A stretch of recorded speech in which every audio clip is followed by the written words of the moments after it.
Wagner, ele é economista, sociólogo, doutor em desenvolvimento econômico e social por Sorbonne, professor emérito da Universidade Federal do Rio de Janeiro, colaborador do Instituto de Pesquisa e Planejamento Urbano e Regional, IPUR, da UFRJ, coordenou o Fórum de Ciência e Cultura da UFRJ, coordenou o Programa de Graduação em Gestão Pública para o Desenvolvimento Econômico e Social. Por 3 vezes ele dirigiu o IPUR da UFRJ, ele foi secretário executivo e presidente da Associação Nacional de Pós-Graduação em Pesquisa e Planejamento Urbano e Regional, ANPUR. Ele coordenou o grupo de trabalho sobre migrações internas da Associação Brasileira de Estudos Populacionais, ele integra o grupo de trabalho Barragens, Mineração e Direitos Humanos do Conselho Nacional de Direitos Humanos, e ele lidera o ETER, Laboratório Estado, Trabalho, Território e Natureza, onde dirige a rede de observatório de conflitos urbanos, o Observatório Socioambiental de Barragem, Assessoria Técnica e Educacional Meio Ambiente e Barragens, e coordena o Núcleo Experimental do Planejamento Conflitual. Isso eu resumi bastante. Então, eu vou apresentar o Wagner agora com algumas informações que eu guardo no coração. Bem, o Wagner, ele foi mais que um orientador e um professor, mesmo tendo sido um dos melhores professores que eu tive na vida. Ele mudou a minha visão de mundo e me acolheu e me abraçou no IPUR, na UFRJ, no Rio de Janeiro. Ele tinha a preocupação de um pai, o carinho de um mestre e a sensibilidade dos homens grandes. Ele me deu a mão e me ensinou a me indignar com o que parece banal e, ao mesmo tempo, rir do que parece sofrimento. Às vezes escrevi nos meus textos: "Você ficou louca?" E eu ria de mim mesma e das minhas loucuras que tinham sido desvendadas por ele. Wagner, eu tenho tudo guardado, registrado. E olha que eu defendi minha tese em 2005. O Wagner sempre teve a generosidade das pessoas brilhantes.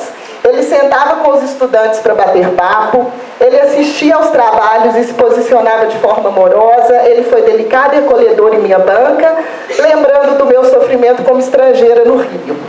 E eu continuo me emocionando com suas histórias, com sua luta constante, para que o mundo não se desfaça, como a gente conversou ontem. E é claro que o brilhantismo do Wagner não cabe na minha apresentação, assim como não cabe aqui a minha gratidão a ele.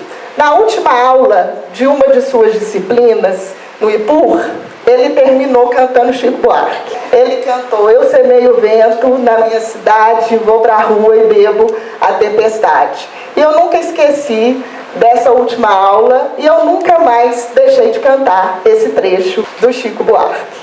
Então, obrigada, Wagner, por estar aqui. A Escola de Arquitetura é sua, fique super à vontade. Eu costumo dizer que todo mundo tem um currículo vitae e o currículo mortis. No currículo vitae a gente bota tudo que dá certo, o que publicou, as vitórias.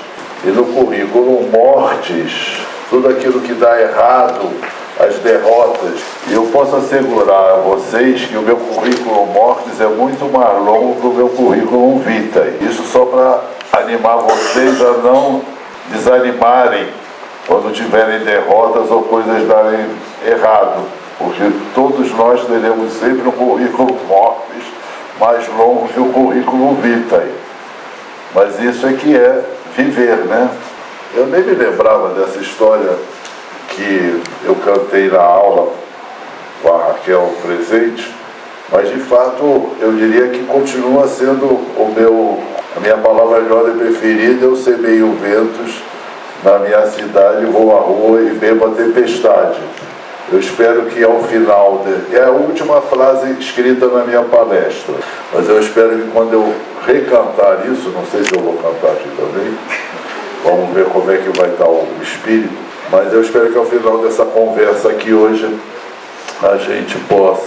vocês possam entender por que estes 2 versos são tão importantes para entender e viver na cidade contemporânea.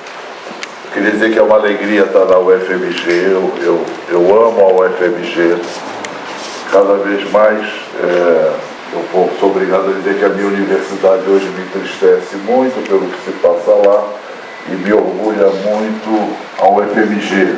Eu me sinto UFMG, eu me sinto em casa aqui por esse sentido. Eu vejo muita gente jovem estudando de arquitetura. Eu quero dizer que sei que é meio difícil, ainda mais colocado aqui em cima, mas na medida do possível eu quero que a gente estabeleça um diálogo. E se em algum momento houver alguma coisa muito complicada ou alguma coisa que não esteja clara na minha fala, vocês fiquem à vontade para interpelar, tá bom? Mas o nosso tema é o conflito. Vamos hoje conversar sobre o conflito. Eu quero propor uma conversa sobre o conflito e do conflito na cidade. Embora, para entender o conflito na cidade, a gente tem que entender o lugar e o papel do conflito na sociedade como um todo, do qual a cidade é uma espécie de projeção, imagem, mas também um dos vetores de estrutura da cidade, de estruturação da cidade. Então é isso que a gente quer conversar. O meu ponto de partida... passa aqui só para eu cumprir o protocolo do professor e mostrar o roteiro da minha apresentação. Então, no primeiro momento eu vou conversar com vocês sobre essa questão da relação entre conflito e consenso. Em seguida, eu vou tentar pensar o que isso significa na cidade, né, o que eu estou chamando da paz urbana, da busca da paz urbana e o conceito de pátria urbana. A partir daí eu vou trabalhar uma das utopias de cidade, que é o que eu chamo de utopia da cidade harmoniosa, para depois pensar o lugar do conflito na constituição de sujeitos sociais coletivos e, finalmente, pensar o que seria a relação entre conflito e planejamento e em que medida a gente pode falar de planejamento conflitual, como a Raquel leu aí, eu coordeno um grupo experimental de planejamento conflitual. Então meu ponto de partida é essa ideia de consenso. Está na moda falar que é importante construir consensos, né? Coesionar a sociedade.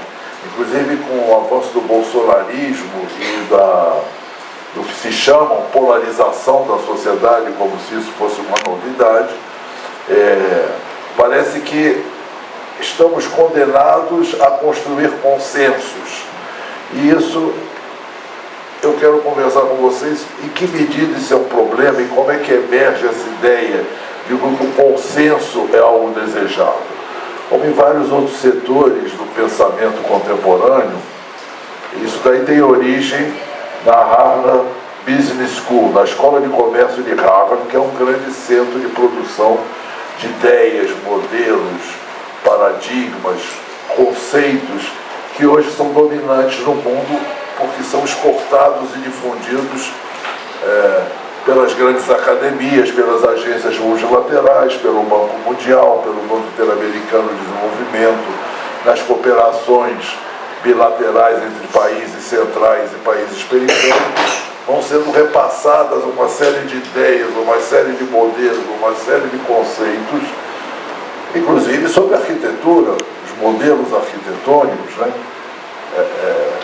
A gente não pode pensar o modernismo sem pensar como é que ele foi produzido em determinadas circunstâncias e depois transferido para as periferias, como também não pode pensar outras histórias, outros modelos arquitetônicos e urbanísticos que são produzidos nos países do centro.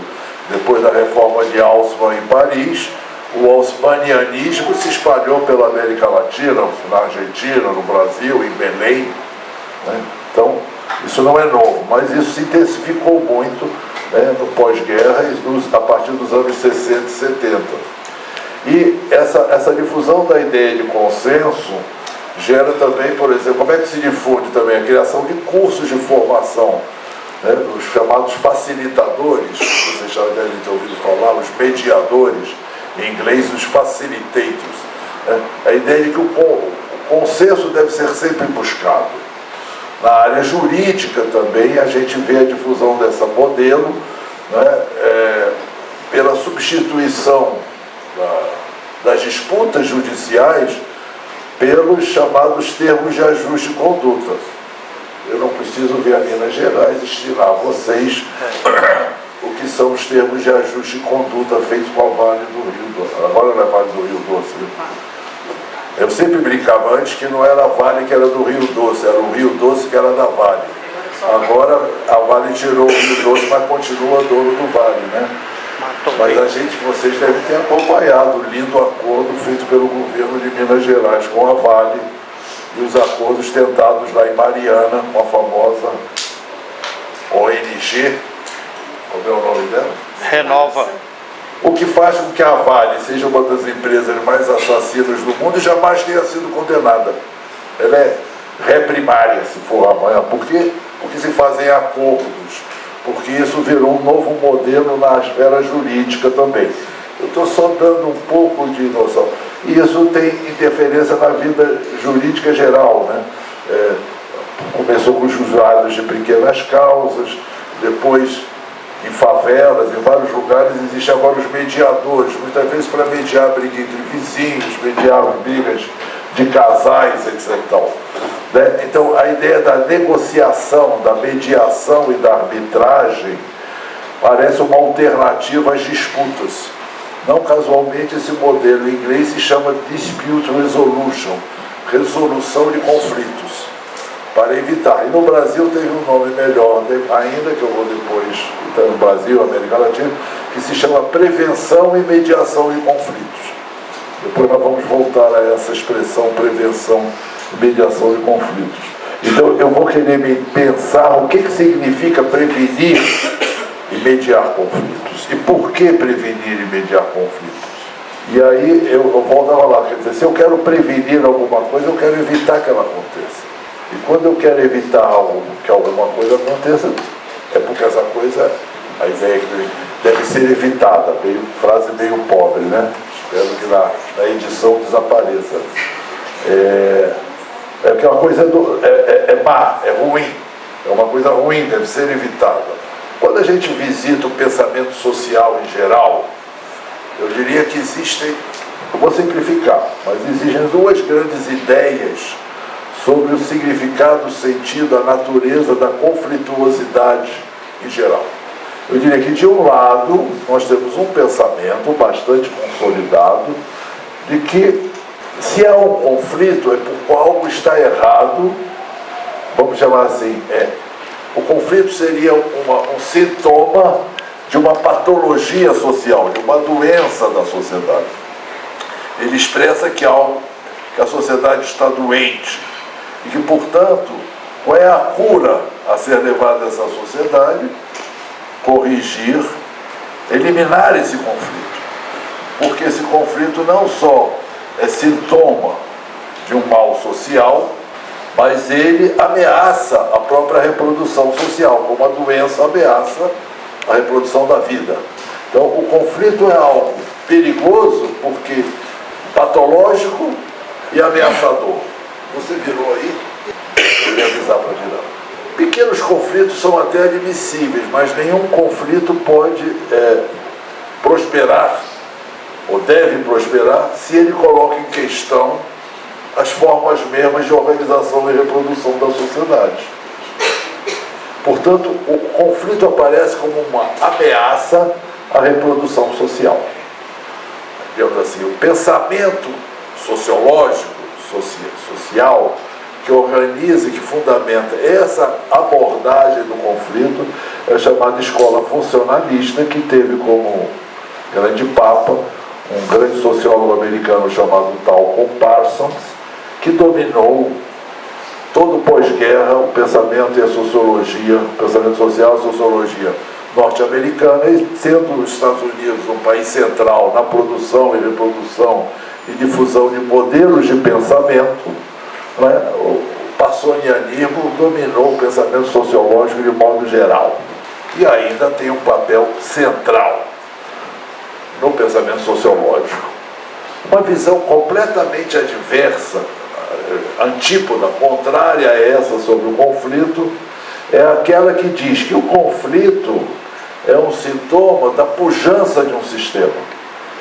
Se há conflito é porque aquele sistema está em movimento e, portanto, passível de transformação. E que isso é algo a ser acolhido como positividade, não como negatividade. Porque a sociedade humana é histórica. Portanto, que haja uma dinâmica que coloque a possibilidade de impulsioná-la para a mudança é algo positivo. é algo que afirma a historicidade da sociedade. Notem bem essa ideia. Quer dizer, enquanto no pensamento funcionalista é como se fosse necessário assegurar a estabilidade do sistema social e, portanto, negar a historicidade, né? Porque seria dizer, estamos como estamos e assim devemos permanecer. Esse segundo pensamento que eu estou colocando diz o contrário. Vivemos numa sociedade histórica que se transforma, o conflito é um vetor de transformação. Bem-vindos os conflitos. É muito famoso um senhor alemão, um pensador, a gente sempre pensa nele meio barbudo, que é o Marx, junto com seu fiel companheiro Engels, que escreveu em 1848 a seguinte frase, né? Toda a história da humanidade, da sociedade humana até hoje é a história da luta de classes. Então, o conflito de classes afirma a historicidade da sociedade. Não sei se essa ideia fica clara para vocês. E aí tem aí, você botei a outra frase do Marx e do Engels. Aqui, então, o conflito, no caso do Marx e do Engels, está se entendendo como luta de classes. Mas eu estou estendendo essa noção. Não estou falando apenas da luta de classes, estou falando de outros vários conflitos, ou seja, os conflitos raciais, os conflitos de gênero, outros conflitos de várias naturezas, de vários tipos, que são portadores de possibilidade de transformação social. Só para não ser muito simplista, eu quero dizer que essas não são as duas únicas posições sobre o conflito. Há posições mediadoras, há posições, um pé ali, outro ali. Um grande pensador alemão chamado Simmel, ele tinha uma posição, vamos dizer assim, meio intermediária. Ele dizia, bom, a conflituosidade é parte da socialidade, que é um termo muito caro ao Simmel, quer dizer, socialidade como aquilo que é da natureza da sociedade humana. Então, não se trata de querer ou não querer o conflito, ele integra a socialidade, diz o Simmel. Mas o Simmel, como um pensador criativo, aberto, mas ainda assim conservador, diz que isso tem um limite, até o ponto em que não ameaça a reprodução social. Porque aí ele quebra a socialidade, ele não a integra. Mas é uma posição mediadora e haveria outras, mas não tem muito interesse a gente fazer isso. Eu vou ficar nessa abordagem aqui e tentar pensar um pouco a cidade. Nos últimos 30 anos, o debate sobre políticas e planejamento urbano tem sido dominado pelo que se chama de modelos de pensamento, de urbanismo, de planejamento competitivo, né, que tem como modelo de planejamento chamado planejamento estratégico. Aliás, estratégia está na moda, né? Tudo é estratégia. Você vai em qualquer aeroporto, tem uma estante de estratégia, né? E um autor muito citado é o Sun Tzu. Vocês já ouviram falar do Sun Tzu? Aquele general inglês, sei lá, de 4 séculos antes de Cristo, né? Que disse, conhece-te a ti mesmo e ao teu inimigo. Eu brinco sempre com Sun Tzu. Hoje tem Sun Tzu para relações amorosas, Sun Tzu para relações de amizade, para relações de negócio, né? Tudo para relações de negócio. Sun Tzu é muito bem-vindo agora nas escolas de comércio. Eu brinco sempre, porque o Sun Tzu era citado pelo Mao Tse-tung, quando ele estava fazendo a Revolução Chinesa. Nos escritos militares do Mao Tse-tung, ele citava muito o Sun Tzu. E eu brinco que o Sun Tzu mudou de posição. Ele antes era um revolucionário do exército chinês e agora é professor na Harvard Business School. Ou seja, saiu da extrema esquerda para a direita. Mas como a gente conversava ontem, ele não é o único Sun Tzu. Há outros que também fizeram essa trajetória. Mas o Sun Tzu é um exemplo muito bom desse pessoal que muda de lado. Coitado, né? Está morto há mais de 3.000 anos, mas enfim. Mas o que diz essencialmente, e o que propõe, e o que pratica esse novo modelo? Esse novo modelo nos diz que, onde nasce na Harvard Business School. O modelo do planejamento estratégico nasce na Harvard Business School, na Escola de Comércio, como um modelo de planejamento de grandes corporações. Não vou ter tempo aqui de expor tudo, mas essencialmente é como é que uma corporação deve competir para ocupar uma posição hegemônica no seu espaço concorrencial. Se é uma empresa de energia, na competição energética, se é uma empresa de águas e refrigerantes, etc. Então, essa é a ideia. E esse modelo nasce na Harvard Business School, ele vai, com o avanço do pensamento neoliberal, que pensa o mundo a partir do mercado e das empresas, ele vai se difundindo para outras áreas que não a área, que a gente achava que não era a área comercial ou de negócio ou empresarial, para as administrações públicas e para as cidades. Vocês já devem ter ouvido falar, o hospital aqui, municipal, deve ter um planejamento estratégico. Aí está lá escrito missão, está na moda. Todo plano estratégico tem a missão. Não sei se a UFMG caiu nessa besteira também. Fazer a missão da UFMG, o planejamento estratégico. Com quem concorre a UFMG? Com as outras universidades. Eu me lembro sempre, de citar aqui como exemplo, um estudante meu que foi fazer um curso sobre meio ambiente. Ele era de uma ONG ambiental. E no curso lá que ele fez, num dos grandes difusores desses modelos, que é a Fundação Getúlio Vargas, quando vocês veem a Rede Globo, vocês sempre veem que os expertos que eles ouvem são da Fundação Getúlio Vargas. Né? Os especialistas acham que o que o Lula está fazendo é besteira. Aí vai falar um cara da FGV, mostrar que o Lula está fazendo besteira. Um especialista em relações internacionais vai mostrar que o Brasil está fazendo não sei. É sempre da FGV. A FGV, esse aluno foi fazer um curso sobre meio ambiente na FGV. E tinha aula de planejamento, como planejar a sua ONG. E era para fazer planejamento estratégico. E um exercício era faça o planejamento estratégico da sua ONG.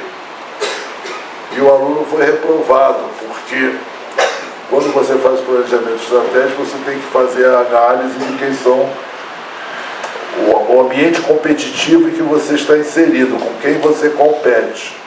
E ele botou que era com as empresas poluidoras. E o professor disse, não, você compete com as outras ONGs ambientalistas, porque você precisa de recursos para poder fazer o seu trabalho. Então, teu adversário são as outras empresas ambientalistas. Eu tenho um exemplo de qual é a lógica do planejamento. A UFMG, se fizer planejamento estratégico, vai dizer que a UFRJ é o seu adversário. Bom, enfim. O que diz sobre cidade o planejamento estratégico? Primeira coisa, diz, a cidade é uma mercadoria, ela tem que ser vendida no mercado de cidades. Para quem? Para os consumidores de cidades, as grandes corporações, os turistas, os eventos esportivos, não é isso? A gente é tão feliz de ter feito tantos estádios na época da Copa do Mundo, não é? Não. E, portanto, a cidade é uma empresa, ela tem que ser administrada como uma boa empresa. Né? Para quê? Para ter agilidade dos negócios. Por isso também aquele velho plano diretor, planos normativos, como eles chamam, os planos compreensivos, devem ser rejeitados. Por quê? Porque eles engessam o planejador. O planejador tem que ter a liberdade do empresário, agir à cabeça de uma cidade como age um empresário né? Eles gostam de falar, um CEO, né? Não um dirigente empresarial, um CEO. Um CEO, né? Dirige a sua empresa, tem que ter liberdade. A palavra-chave qual é? Flexibilidade. Né? Disseram que a legislação tem que ser flexibilizada. Nós sabemos que é na sua cidade, né? A legislação trabalhista também tem que ser flexibilizada, né? Para poder virar os trabalhadores. A legislação urbana, o plano urbano tem que ser flexibilizado para dar à cidade e ao seu dirigente a flexibilidade que exige uma condução negocial, uma condução corporativa. E, finalmente, a cidade tem que ser uma pátria. Em que sentido? E essa é uma ideia central para o nosso tema. Se você vai à luta, à competição, já dizia o Sun Tzu, Um exército dividido é um exército derrotado antes de entrar em guerra. Uma cidade dividida é uma cidade derrotada antes de entrar em competição.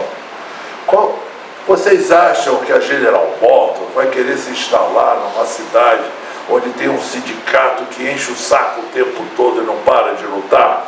Não. A General Motors é uma cidade pacífica, sem conflito, unida, uma pátria urbana. Portanto, a ideia de pátria urbana e de unidade e consenso urbano, olha a palavra consenso aí reaparecendo, é fundamental para que a cidade seja competitiva, para que a cidade consiga operar como uma verdadeira empresa em competição no mercado. Rio de Janeiro compete com São Paulo compete com Buenos Aires, Belo Horizonte compete com Curitiba, né? Salvador, depois, sei lá, Caxambu compete com Araxá. Existem várias divisões na competição entre cidades.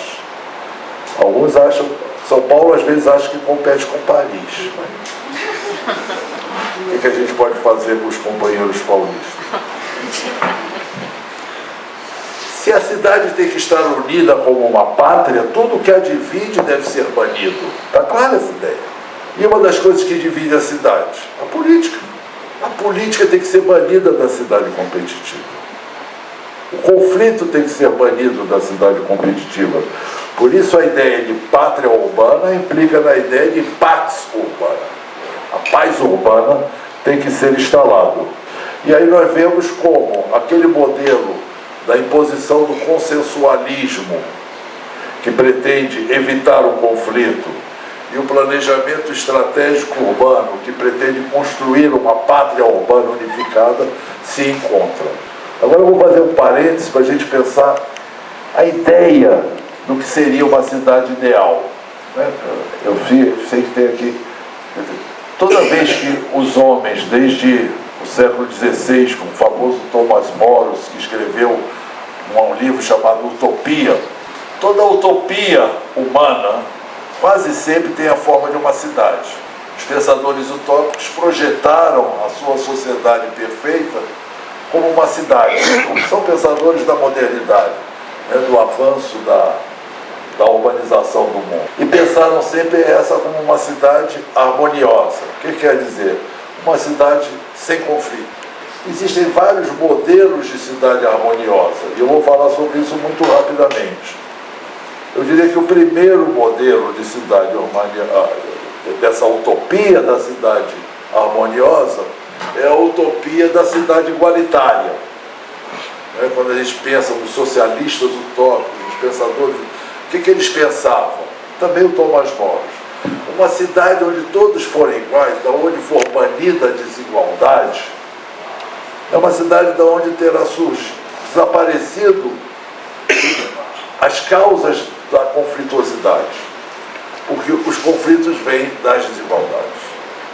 Então a ideia de uma cidade igualitária seria automaticamente a ideia de uma cidade harmoniosa e, portanto, feliz. Muitos desses pensadores, nessa ideia de igualitário, avançaram num conceito que hoje nos parece questionável, que é o desaparecimento da diferença. Nós queremos uma cidade, com igualdade, mas que respeite as diferenças.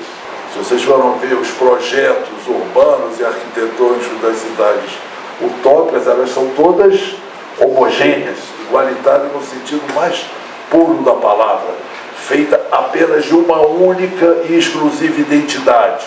E isso tem uma certa ligação com a própria ideia de humanidade e de universalidade da humanidade que nasce com a modernidade, que é da homogeneização do humano. Não apenas a ideia de igualdade, mas a ideia de homogeneidade.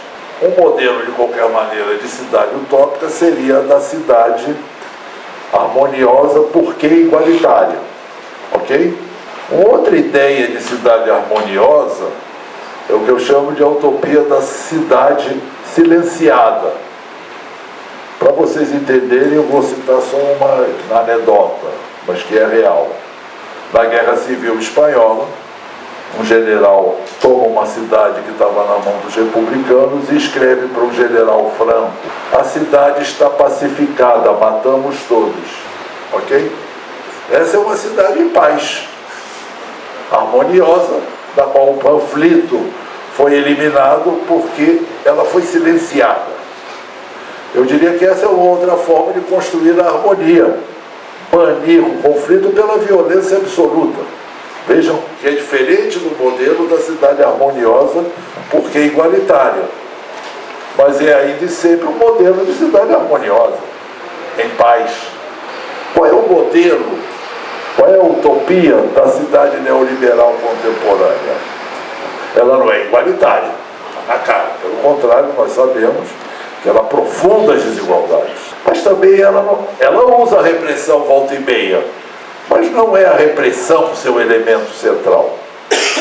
Eu costumo dizer, então, que essa é a utopia da cidade negocial. Vamos sentar aqui e conversar. O Banco Mundial criou o modelo do planejamento participativo. Em inglês é bonito, Stakeholder Participatory Planning. O planejamento com participação dos interessados. Vem aqui, vamos sentar e conversar. Você fica aí conflituando, perdendo energia, gastando tempo. Senta aqui, vamos conversar. Conversa do tipo: nós vamos remover o grupo de vocês. Não, a gente não quer ser removido. Vamos negociar. Como é que vocês querem ser removidos? Não, a gente não quer ser removido. Não, mas vamos negociar, gente. Vocês só querem conflituar. Por quê? Porque o princípio mesmo dessa cidade negocial é que os fundamentos em torno do qual a negociação se faz já estão estabelecidos. Não é para negociar tudo. É para negociar nos termos que um negociador estabelece. Mas é negociar. Um elemento central de qualquer negociação justa eu vou falar uma palavra, é a equipotência dos negociadores. O que quer dizer? Equipotência, a mesma potência.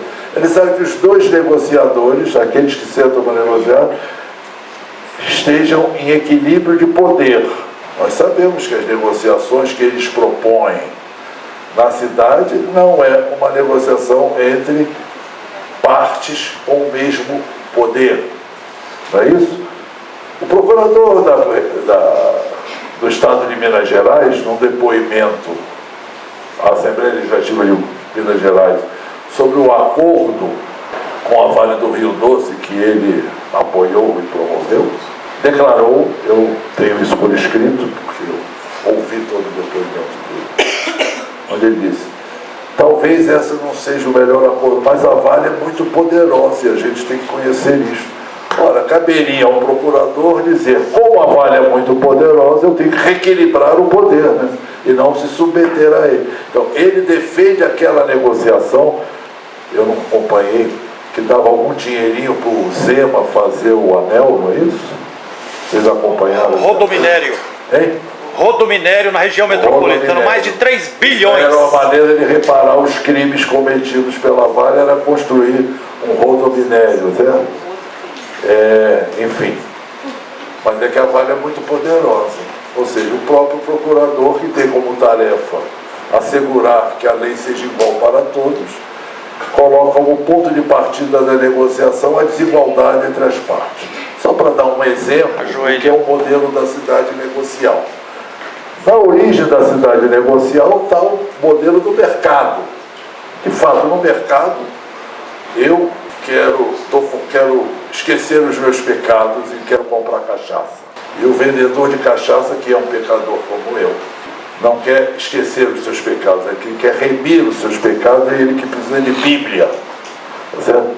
Eu troco Bíblia por cachaça com ele. Nós dois saímos felizes, porque ele queria esquecer os pecados, agora tem Bíblia, e ele queria remir os pecados, se livrar dos males, e eu queria esquecer os meus.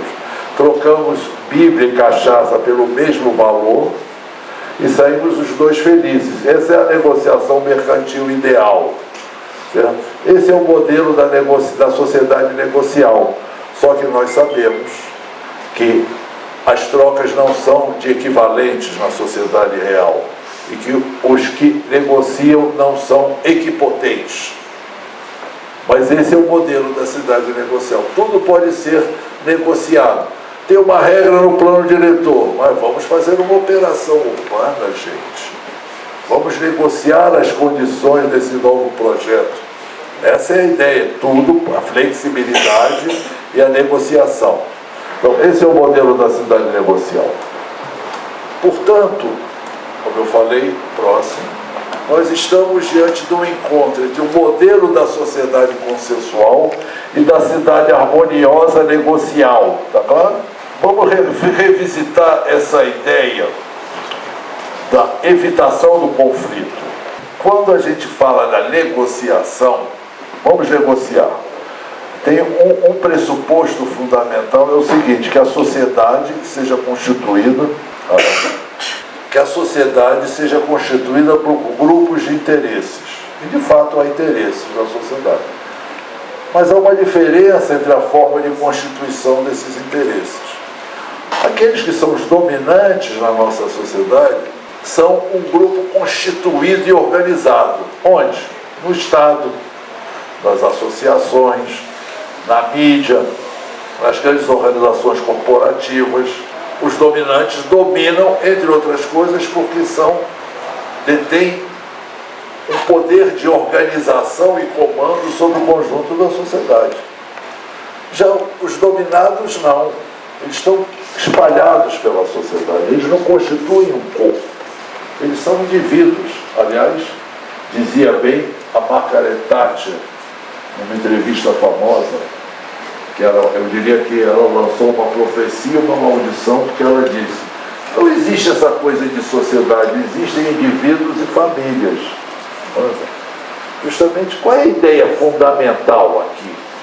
É de que trata-se de negar qualquer sujeito coletivo que se constitua entre os dominados. Não, são indivíduos. Eu posso até reconhecer famílias. É o único grupo coletivo que eu reconheço na sociedade, é a família. E os sindicatos? Isso daí é troublemakers, fazedor de conflitos. E as organizações da sociedade civil? Troublemaker, fazedor de conflitos. Eu não reconheço. Eu não reconheço que interesses coletivos se constituam na sociedade enquanto sujeito de política, sujeito de projetos, sujeito de propostas, sujeito de reivindicações coletivas. E tem um grande pensador, historiador inglês chamado Thompson, que fez uma frase que me apaixona e que ele diz o seguinte: não é a classe operária, a classe trabalhadora, não luta porque existe, ela existe porque luta. Para um pouquinho, veja bem. Mas eu sei quem é trabalhador. Sim, trabalhador você sabe quem é. Mas classe trabalhadora é um coletivo organizado. Ela existe? Não. Ela só existe quando os trabalhadores se organizam enquanto classe. O Bourdieu falava da classe no papel, aquela que está lá na estatística. Ela tem 1.500.000 trabalhadores nesse país. Isso é a classe no papel. Se esses caras não se lutarem por nada, não aparecerem na sociedade enquanto um grupo, eles não são uma classe ativa, diz o Bourdieu. Eles não existem. Vamos dizer de outra maneira. Os sem terra existem porque lutam pela reforma agrária. Se não lutassem pela reforma agrária, não existia sem terra. É a luta pela reforma agrária que constitui esse grupo sem terra. O movimento negro só existiria se os negros estivessem lutando em movimento, senão não existiria movimento negro. A negritude, como identidade, é o resultado da luta dos negros pelo reconhecimento e afirmação dessa identidade. Está claro? É a luta que constitui o ator coletivo. Não é o ator coletivo não está dado ex ante, a não ser os dominantes. Esses estão no poder do Estado. Então, há uma diferença fundamental entre a forma de constituição dos atores coletivos na sociedade. Uns estão e outros estão por se fazer. E como é que eles podem se fazer? Se eles lutam, se eles organizam, se eles se movimentam.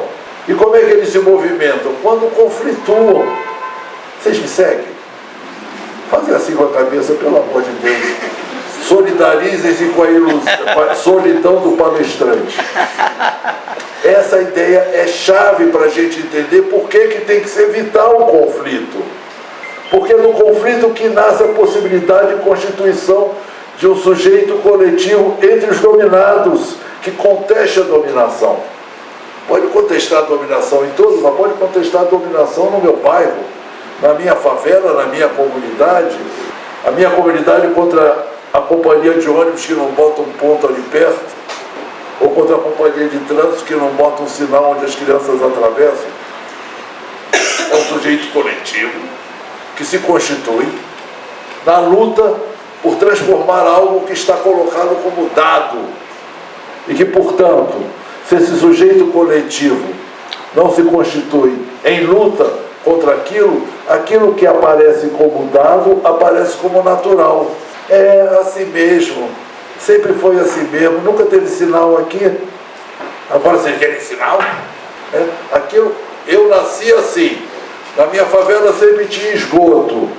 Eu vou lutar contra o esgoto? Sempre, veja bem, para quem nasceu numa favela como esgoto, o esgoto é um dado da natureza. É natural que assim seja. Apenas o processo de contestação disso que desnaturaliza aquela condição e a transforma numa relação social. E a transformá-la numa relação social, a transforma numa relação com historicidade, porque a sociedade é histórica, e, portanto, passível de transformação.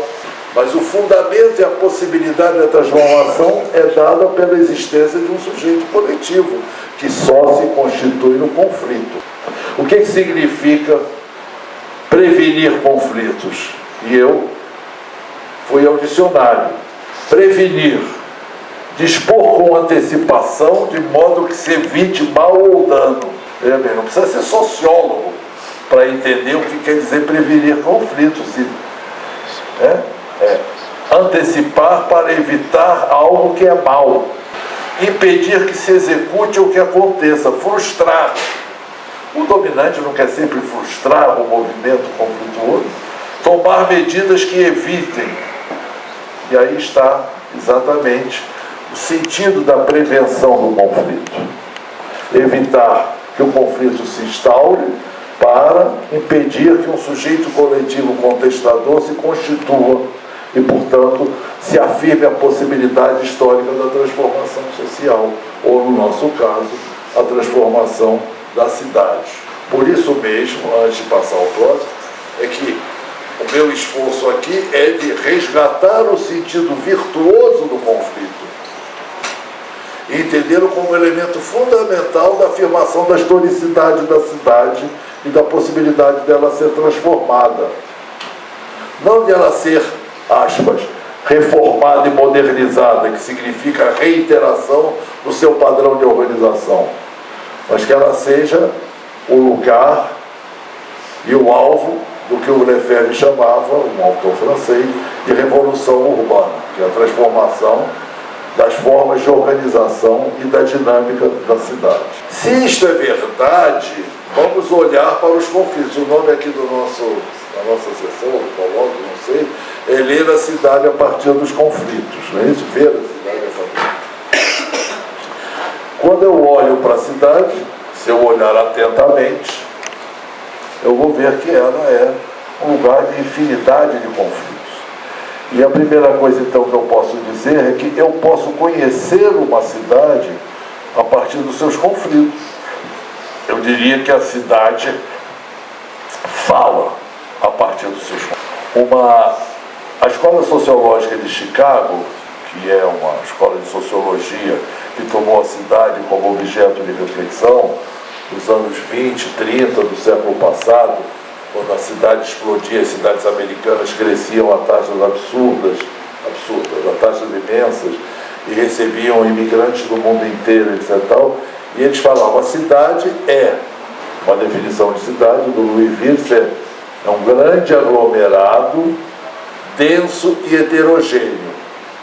Eu gosto de extrair essa ideia do heterogêneo, porque é justamente da densidade heterogênea, ou da heterogeneidade densa, que emerge a ideia da conflituosidade, porque é a densidade do heterogêneo, né? Porque quanto mais afastado o heterogêneo, menor a probabilidade de conflito. Aliás, não por acaso, nós sabemos que uma das formas de evitação do conflito é a guetificação, onde o heterogêneo fica absolutamente isolado. E, portanto, né? E o gueto tem como modelo mais ancestral a guetificação dos leprosos, dos doentes, né? Para que não contagiem a cidade. Não é isso? Não contagiem a cidade. Então, a heterogeneidade densa constrói a possibilidade, por isso a cidade é conflituosa, e por isso a cidade pode ser conhecida através de seus conflitos. É como se a cidade falasse. E daí a importância do Observatório dos Conflitos, porque permite ler a cidade. Quando nós criamos o primeiro Observatório de Conflitos lá no Rio de Janeiro, foi com o apoio da Câmara Municipal do Rio. Até hoje, temos vereadores progressistas que apoiam a gente, etc. E eu fui fazer uma apresentação. E eu expliquei, olha, aqui a gente vê, por exemplo, onde teve conflito com o camelô, onde teve conflito com a polícia, onde teve conflito por saúde. Aí um jornalista lá, professor, quer dizer que, olhando o seu mapa, a gente pode ver se vale a pena ou não comprar um apartamento na rua tal, né? Porque se lá é uma rua com muito conflito, é melhor não comprar apartamento lá, né? Eu fiquei meio constrangido, é verdade, mas como eu tinha que mostrar para os vereadores que era útil para todo mundo o Observatório dos Conflitos, eu disse, claro, a Associação de Corretores Imobiliários poderá usar muito o nosso mapa, mas ele serve também para muitas outras coisas. Aí eu comecei a contar as outras coisas que ele servia. Ou seja, você pode usar para o que você quiser, mas nós queremos ver a cidade. E, evidentemente, até dando agora a razão com um pouco de atraso ao corretor, a maneira como evoluem os valores imobiliários também é uma maneira de pensar a cidade, certo? Então, no fundo, ele também não... A pergunta dele não era estúpida, era um olhar muito particular sobre a conflituosidade, né? Inclusive, houve uma época no Rio de Janeiro que um vereador apresentou um projeto de lei. Vocês já ouviram falar das mais-valias imobiliárias, quer dizer, um imposto sobre a valorização. Ele queria um imposto negativo sobre a desvalorização, ou seja, se, por exemplo, uma zona houver uma desvalorização do imóvel, porque é uma zona com muito tráfico de drogas, a prefeitura deveria pagar a ele, porque ele perdeu o valor. Né? Seria uma menos-valia imobiliária que devia ser ressarcida à cidade. Isso não é o nosso assunto. Mas o conflito serve, por exemplo, para comparar cidades. Vamos ver cidades, a gente tem uma rede onde a gente pode comparar cidades, a gente pode fazer história, ver como é que muda ao longo do tempo a conflituosidade numa cidade, como é que vão se deslocando os temas, os atores, quem conflitua com quem, mas também, por isso mesmo, o conflito pode orientar como agir numa cidade. Ele pode orientar o planejamento, mas ele pode outra coisa, ele pode inspirar o planejador. Ele pode inspirar o planejador a fazer do conflito, do plano, um instrumento de conflito. É isso que nós chamamos de planejamento conflitual. O planejamento conflitual, aquele sujeito coletivo que se está constituindo num conflito contra a remoção. Ao invés de apenas dizer, eu não quero sair daqui, ele diz, eu não quero sair daqui, e o meu plano aqui é esse. Ele faz o seu plano. Ou seja, ele planeja para lutar. O plano é um instrumento de luta, porque é uma maneira de dizer o que ele quer. Aliás, todo o plano da Vale para o Vale do Rio Doce, é o que a Vale quer no Rio Doce. O plano do prefeito de Belo Horizonte para Belo Horizonte é o plano do que o prefeito e os seus aliados, apoiadores, etc., querem para Belo Horizonte. O plano do pessoal do Isidora para Isidora é o que eles querem para Isidora. E ao fazerem isso e colocarem as suas reivindicações em linguagem planejadora, vamos dizer assim, na linguagem do planejamento, eles fazem do plano um instrumento de luta. Por isso que, e ao mesmo tempo, eles se constituem em sujeito coletivo político e em sujeito coletivo planejador. Ou será que planejar é um atributo apenas do Estado? Não. Se a gente pensa que a cidade deve ser planejada e organizada pelos cidadinos, que ao planejá-la se constituem em cidadãos, o plano pode ser um modelo de autogestão territorial. Eu dirijo a minha cidade. Por isso que o slogan do planejamento conflitual é lutar para planejar e planejar para lutar. O plano como um instrumento da luta e expressão da luta. Na literatura internacional, existe toda uma produção do que em inglês eles chamam de insurgent planning, planejamento insurgente. Anedotinha, vou terminando, viu, Rachel? Eu brinco, eu estava contando ontem. Em 2005, essa ideia de planejamento conflitual surgiu fora da cidade para nós, trabalhando com um grupo de atingidos pelas barragens de Itaim Machadinho, nos estados do Rio Grande do Sul e Santa Catarina, barragens da empresa Eletrosul naquela época. Hoje foi privatizado já. Então havia milhares de famílias afetadas e nós começamos a discutir e as empresas e os governos diziam àquela população do movimento de atingidos pelas barragens: vocês são contra o progresso, vocês só sabem dizer não, o que vocês propõem? Aliás, qualquer experiência de luta e de resistência é sempre isso que vão dizer. Vocês são contra o viaduto, vocês são contra o progresso, vocês não propõem nada, vocês só ficam defendendo o passado. Né?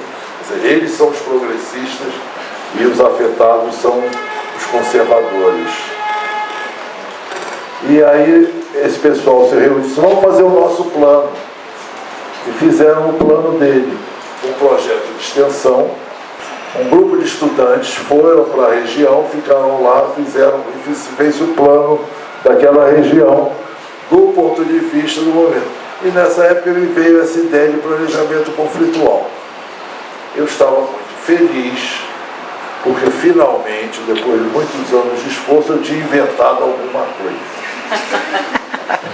Vou para um congresso internacional no México, todo feliz fazer a apresentação do meu artigo sobre planejamento. Tem uma sessão inteira sobre insurgent planning. Aí descobriu que a roda estava inventada. E aí eu digo que eu fiquei muito dividido. Por um lado, eu fiquei decepcionado, mais uma vez, prova de que eu não invento nada. Por outro lado, eu fiquei muito feliz, tinha um outro bando de loucos como eu que estavam pensando a mesma coisa. Então tinha um motivo para ficar triste e um motivo para ficar alegre, que era achar pessoas que queriam pensar o planejamento da mesma maneira que eu. Isto posto, esses colegas acabamos de publicar um livrinho em inglês de um colóquio que eu, logo antes da pandemia em Londres, com gente do mundo inteiro tentando pensar o que seria um planejamento a partir da experiência dos países periféricos, porque justamente a reflexão de um planejamento conflitual que é enraizado nas lutas concretas do povo de uma cidade concreta não pode estar escorado em modelos importados de Boston, Barcelona, blá, blá, blá, blá, blá, blá, blá. Então é necessário romper com o que nós chamamos de colonialidade do pensamento urbano, com essa subordinação do pensamento sobre a cidade, sobre as políticas e sobre os planos urbanos que nos é imposta e que às vezes acolhemos docemente porque achamos que é legal, né, ensinar aqui o que eles reproduzem lá, né? Eu fiz na UFRJ um estudo, ainda não publiquei, sobre o que os nossos cursos de ciências sociais, arquitetura e urbanismo, economia, ensinam para os nossos alunos. E são os textos dos autores dos países dominantes. pensamento econômico, o pensamento econômico dos países dominantes, o pensamento arquitetônico humanista, inclusive no meu instituto, inclusive nos meus cursos. Não estou dizendo que eu sou inocente. Nós temos uma cabeça colonizada e nós reproduzimos os modelos coloniais. Ora, o planejamento conflitual não. Ele nasce do conflito, ele é inspirado no conflito, ele é construído pelo conflito. Ele pensa a cidade a partir daquele conflito que constitui sujeitos coletivos naquela cidade, naqueles confrontos que nascem e dão a dinâmica, ou podem dar a dinâmica e a transformação daquela cidade. Essa é a ideia central do planejamento conflitual. E todos os estudantes de arquitetura e urbanismo e planejamento podem se vincular a essa ideia, pensando que deve se liberar dos modelos importados, questionar os seus professores que replicam esses modelos. Quantos livros de argentinos vocês leram? Quantos livros de colombianos vocês leram? Quantos livros de mexicanos vocês leram? E quantos livros de americanos e franceses vocês leram? Ou talvez os arquitetos também estejam lendo alguma coisa dos italianos, né? Ou dos holandeses, que são muito criativos. Isso é a nossa condição e é esse um dos conflitos que temos que levar adiante, questionando o nosso próprio processo de formação e como ele replica um modelo que depois vai se projetar na maneira de pensar e agir na cidade e sobre a cidade. Conflituar na sala de aula, conflituar na faculdade, conflituar na cidade, conflituar na sociedade. Sejam bem-vindos os conflitos, não os evitemos, joguemos neles e eu semeio ventos na minha cidade, vou à rua e beba tempestade. Muito obrigado. Registrando aqui o 3 Gil Wanderer, 4 de abril de 2023, da Faculdade de Arquitetura da UFMG em Belo Horizonte. Eu semeio vento na minha cidade, vou à rua e bebo a tempestade. Wagner e Isabela pela exposição, amei. Eu vou só contar um pouquinho assim, porque da minha pergunta. Fui consultora de política urbana da Câmara de Belo Horizonte por 32 anos, me aposentei o ano passado e participei um tempo bem grande do Conselho Municipal de Política Urbana aqui de BH, a princípio muito estranhamente representando a Câmara Municipal, porque quando o Conselho foi criado os vereadores não tinham nenhum interesse de participar, então eles mandaram os técnicos, vai lá não, vai, representa a gente. Então eu fui designada e fiquei muito tempo representando, depois eles viram que era um espaço muito importante, que estava sendo decidido muita coisa, eles voltaram a ser representantes no Conselho e hoje o Poder Legislativo nem tem mais representação no Conselho, né? Mas uma coisa que me chama muita atenção, inclusive na Câmara, é a importância do envolvimento da universidade junto aos setores mais vulneráveis para conseguirem ter recursos e ter potência nessa negociação. Né? Dentro do Conselho Municipal de Política Urbana, a gente via que estava lá o setor empresarial, o setor popular e o setor técnico. E o setor técnico, quando os representantes eram da universidade, hoje eu não sei como está, mas teve uma época que eram da universidade, ele fazia o fiel da balança e fazia muita diferença nas decisões do Conselho. E a gente vê no trabalho de vocês, a gente vê mais ainda a importância desse trabalho de extensão da universidade junto com esses setores mais vulneráveis, que tem, assim, não desmerecendo de forma alguma as lideranças comunitárias, a gente tem lideranças de ocupações aqui que eu sou absolutamente encantada com elas, com o poder, com o conhecimento que elas adquirem, na luta mesmo, no dia a dia. Mas como que vocês veem essa aproximação, assim, se a universidade, principalmente a pública, né, que está mais antenada para essas questões sociais, se tem uma possibilidade dela ampliar essa entrada, esse apoio, ou se já está no limite, que tem as questões também disciplinares, curriculares, que tem que ser atendidas, quer dizer, tem recursos, tem uma série de coisas. Eu lembro que na época eu fazia estágio docente aqui no mestrado, Heloísa era... eu fazia estágio docente com ela, Heloísa Costa, e para ela ir para o Compur, eu tinha que dar aula no lugar dela, porque ela não tinha como ela estar em 2 lugares ao mesmo tempo. Então, tem todas essas questões de disponibilidade, de recurso e tudo, mas como que vocês veem essa aproximação e se há uma possibilidade de ampliar? Marcelo, eu sou professor na Universidade Federal de Ouro Preto, sou geógrafo, trabalho na área de geografia aplicada ao turismo. Cumprimentar o professor Wagner, foi meu professor também, a Isabela, a Raquel, pela organização do evento. Eu queria fazer um questionamento, pedir ao professor Wagner para fazer uma ponderação dentro dessa questão tão bem colocada do conflito que ele aqui nos trouxe. Eu fiquei pensando aqui sobre o papel hoje muito forte das redes sociais, né, das mídias digitais, enfim. E eu fiquei me questionando sobre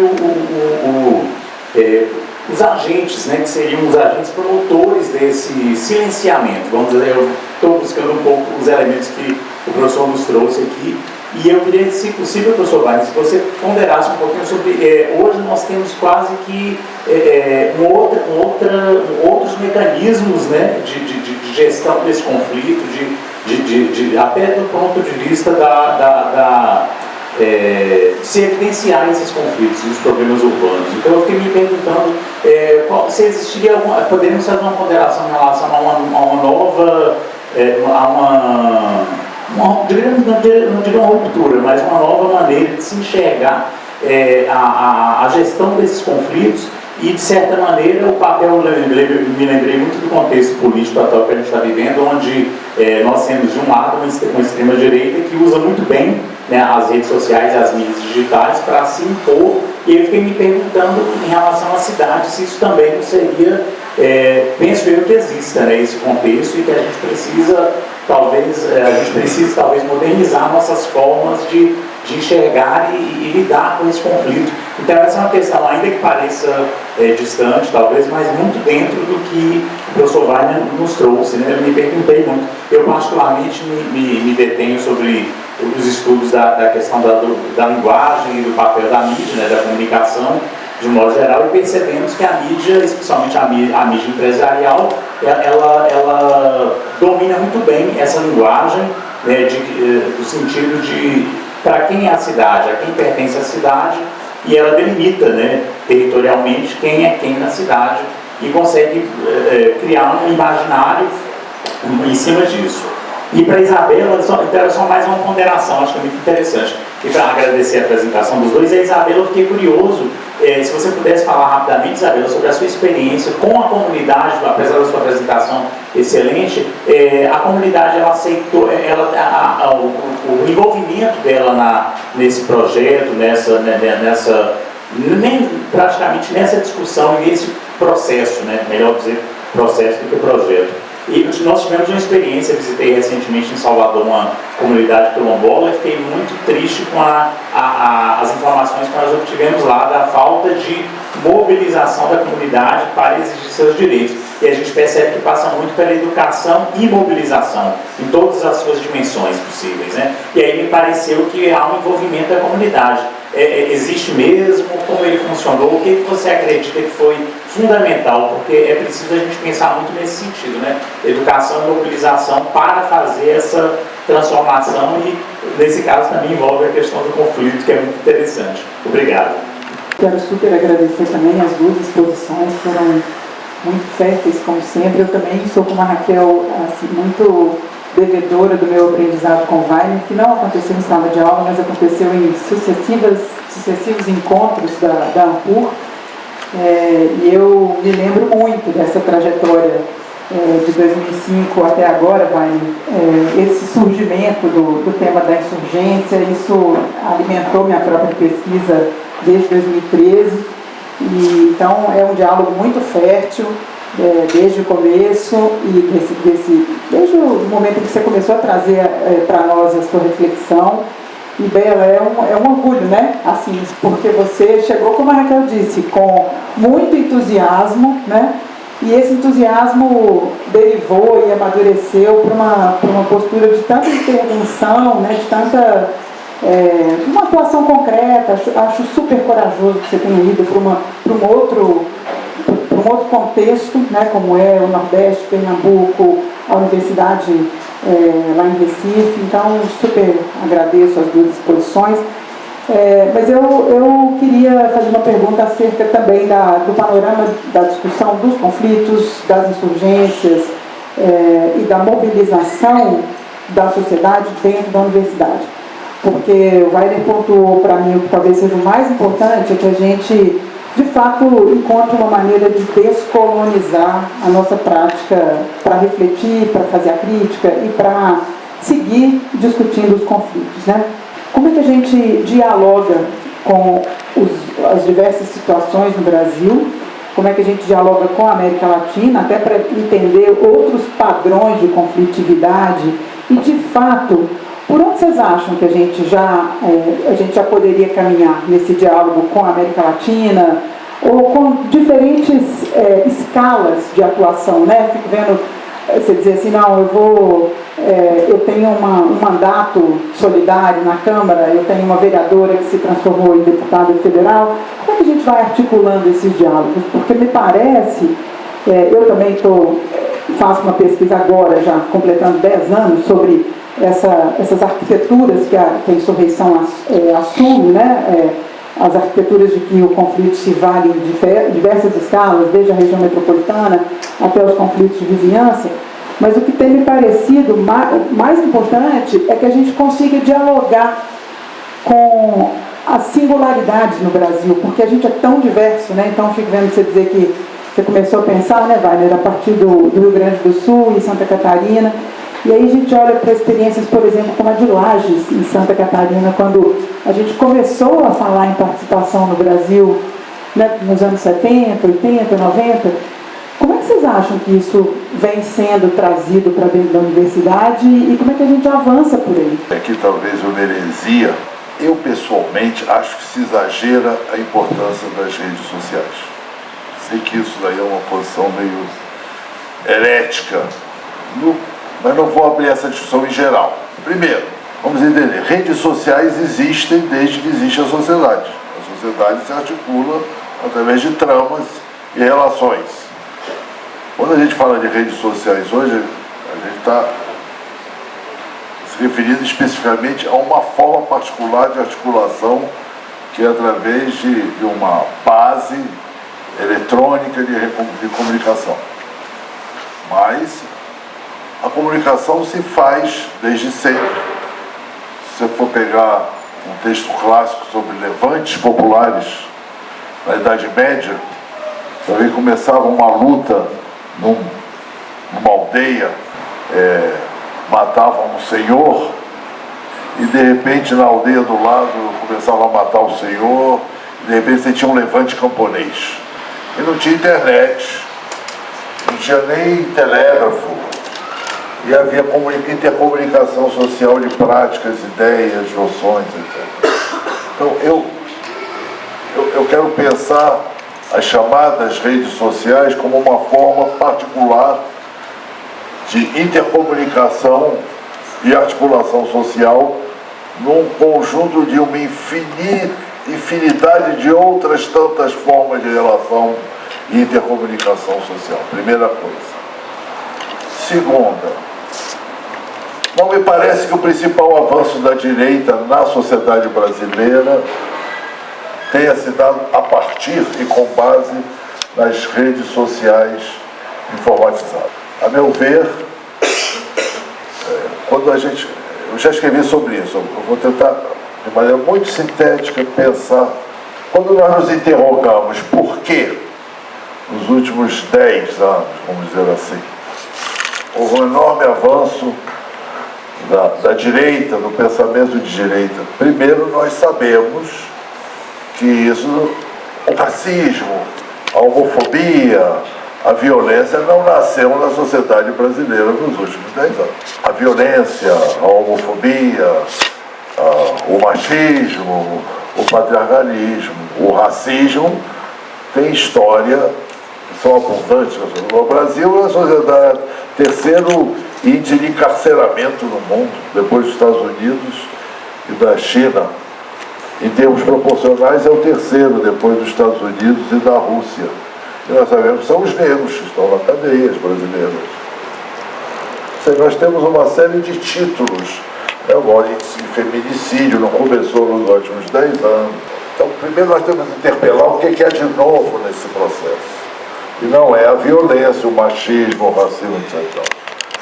Foi a reconfiguração dos espaços públicos e da esfera pública que trouxe à tona a evidenciação e a enunciação da esfera pública do racismo, do fascismo, etc., a sua positivação. Nós convivemos de maneira muitas vezes inconsciente, irresponsavelmente inconsciente, o genocídio de negros nas favelas do Rio de Janeiro. Isso de décadas, com a tortura nas cadeias. Eu não estou falando da tortura da ditadura dos presos políticos, eu estou falando dos negros, dos pobres. E a sociedade e a esquerda conviveu com isso, naturalizando de um certo modo. Então, essa é a primeira coisa que eu quero dizer. Segunda, nós temos que nos interrogar o que fez com que isso ganhasse espaço na esfera pública. Eu acho que as redes sociais chamadas deram uma contribuição, mas eu acho que um elemento central para nós nos interrogarmos sobre as razões pelas quais, vou fazer uma afirmação entre aspas, que a sociedade brasileira nos apareça hoje como mais reacionária, mais racista, mais fascista, né? Foi na reconfiguração, as formas como se reconfigurou a esfera pública no Brasil. E o fato de que a crise, o neoliberalismo entra em crise em 2008, uma grande crise internacional. E ele avançou durante 30 anos sem que houvesse uma resposta clara a ele. Eu falo isso sobre a sociedade brasileira, mas no mundo inteiro. As esquerdas abdicaram de construir uma alternativa, essa é a meu ver. Não ofereceram alternativa, passaram a defender o status quo, são partidos da ordem, forças de defesa do que está aí estruturado. E vamos dizer assim, o avanço é o que se constituiu o que eu chamo de uma esquerda de Estado. Eu tenho que definir isso. Parcelas progressivas das esquerdas organizadas que nasceram das lutas sociais pela redemocratização final dos anos 70 e anos 80, com o processo de redemocratização foram se constituídas enquanto forças organizadas institucionais. Elegeram deputados, elegeram vereadores, elegeram governadores, elegeram até presidentes. O que aconteceu com essas forças políticas, com essas correntes políticas, com essas organizações políticas? A meu ver, nesse processo de progressiva institucionalização, foram sendo corroídos e diluídos e perdidos os nexos e conexões com a base social, com a sua própria base social, com a sua própria origem social. Essas esquerdas que eu chamo esquerdas de Estado, porque cada vez mais a sua lógica, a sua prática, a sua dinâmica e as suas concepções são construídas no aparelho de Estado, a partir do aparelho de Estado e para o aparelho de Estado. Digamos assim, se as esquerdas históricas olharam para o Estado a partir da sociedade, as esquerdas de Estado olham para a sociedade a partir do Estado. Mas não existe apenas essa esquerda, existe o que eu chamo de esquerdas sociais. São aqueles que estão ali, ao contrário, não na institucionalidade do Estado, mas no tecido social. Vamos entender aí, no tecido social. No território, organizando um grupo. Muitas vezes não parecem política. Né? Os grupos culturais negros, os grupos de jovens, as pessoas não estão fazendo política. Eu acho que estão fazendo política. Ação coletiva na esfera pública. Isso é política. Tá? Organizando atores coletivos no tecido social. Essas esquerdas sociais se fragilizaram muito por várias razões. Uma delas, o fato de que uma parcela da esquerda, no seu processo de institucionalização, se deslocou do tecido social para a esfera da institucionalidade. Isso fragilizou aqueles que estão no tecido social. Um outro fator que me parece relevante e pouco considerado, e até tem a ver com os caras, viu? Eu quero fazer um parênteses, eu adoro a Rita estar aqui, porque a Rita, ela tem um texto que ela me dá uma porrada maravilhosa, e nós nunca tivemos a oportunidade de conversar, mas eu gosto muito de ler as porradas que a Rita me dá. Só para, eu nunca mencionei isso para ela, mas quero fazer isso. Mas enfim, foi a dissolução progressiva por um longuíssimo mandato de um Papa Voltilha de extrema-direita, que desconstituiu tudo que era o setor de esquerda da igreja, que tinha uma enorme inserção do tecido social. Eles foram desmontados. Sobrevivem alguns. Parece que aqui temos um freio progressista. Mas, se ele viveu esses anos, ele sabe o que foi 34 anos de o ataque tragédia frontal, brutal, incansável a tudo que era ação progressista da Igreja Católica no tecido social.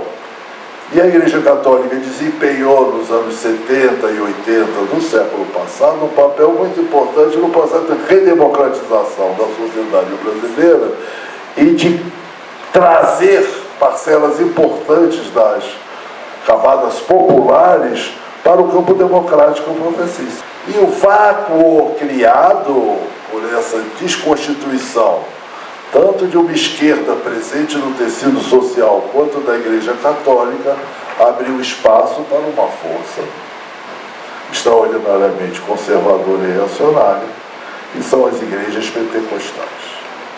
E que não agem, cuja influência não são principalmente definidas pelas redes sociais, mas pela atuação no tecido social, no território, na proximidade do face a face, no corpo a corpo.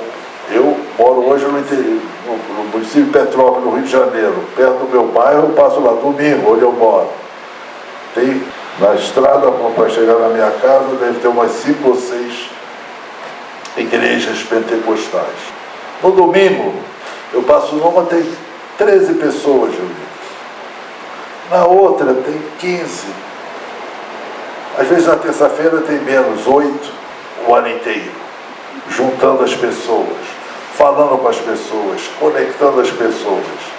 No face a face, no corpo a corpo, não é rede eletrônica, é rede social, no tecido social, incrustada no tecido social, difundindo ideias, concepções, práticas e gerando mecanismos de solidariedade no território. No território. Coisa que as comunidades eclesiais de base, à sua época, também faziam. Coisa que o sindicalismo de base, num determinado momento, também fazia. E coisa que hoje grupos de jovens, grupos culturais, grupos de hip-hop fazem.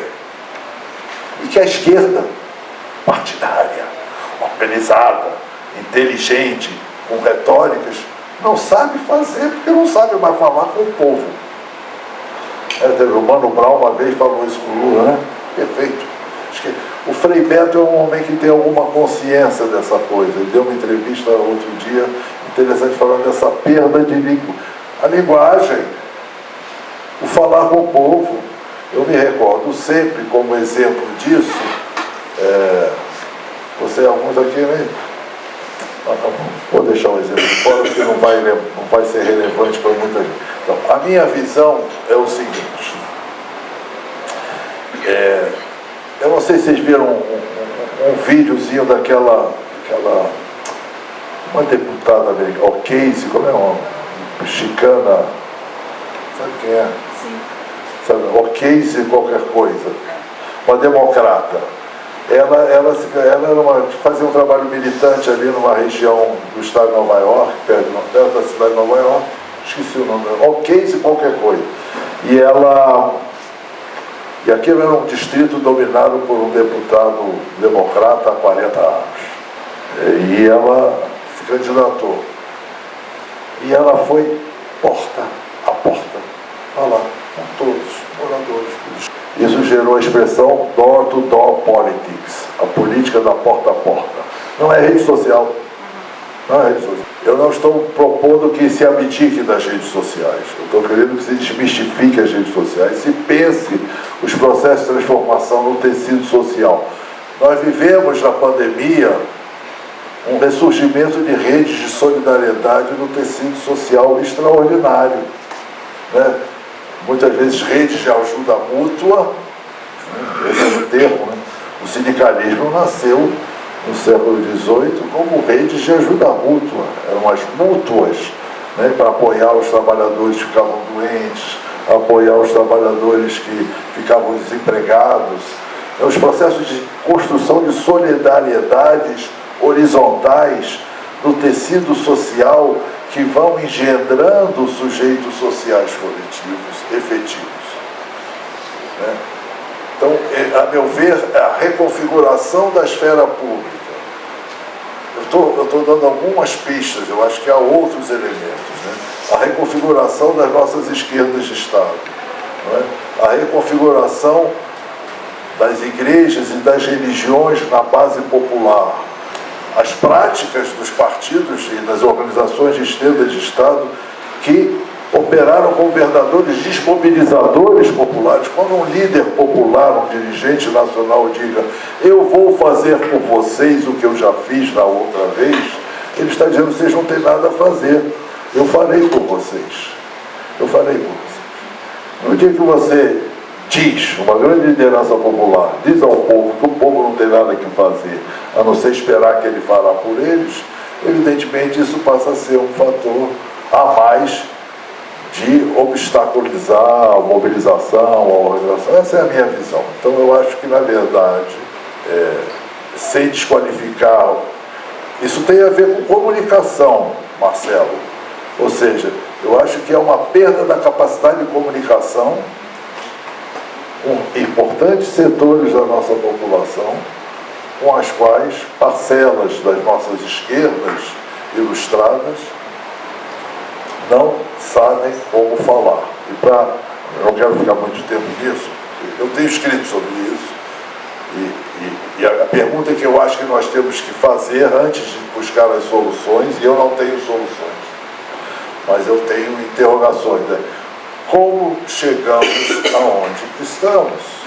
Porque se não entendemos como chegamos aonde estamos, dificilmente vamos conseguir sair de onde chegamos. E aí também isso interpela o conjunto das nossas práticas. Eu quero dizer que eu não estou de lado de fora julgando os demais. Eu estou tentando fazer uma reflexão na qual eu me incluo, inclusive enquanto professor universitário, porque isso também diz respeito a que conexões nós estabelecemos com a nossa sociedade e que linguagens utilizamos nessas conexões. Nós somos muito pretensiosos, nós somos formados na ideia de que os nossos saberes são capazes de solucionar tudo. Nós temos uma baixa capacidade de escuta, ouvir o outro, porque isso é parte de uma cultura da colonialidade, de que esta forma de saber é totalizante e única. E nesse sentido, ela desqualifica ou desconhece os outros saberes, ou quando entra em contato com ele, os desqualifica, considera que eles não têm valor, que eles não iluminam pelo menos uma parte da realidade.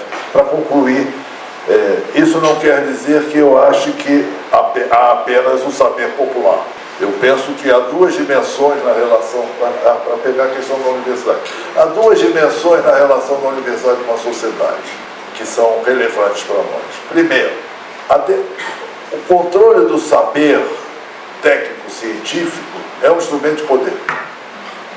Não sou o primeiro a dizer que saber é poder. Portanto, uma tarefa que nós temos é democratizar o acesso a esse saber, sabendo que isso significa abdicar de uma parte do poder que detemos. E isso não é fácil.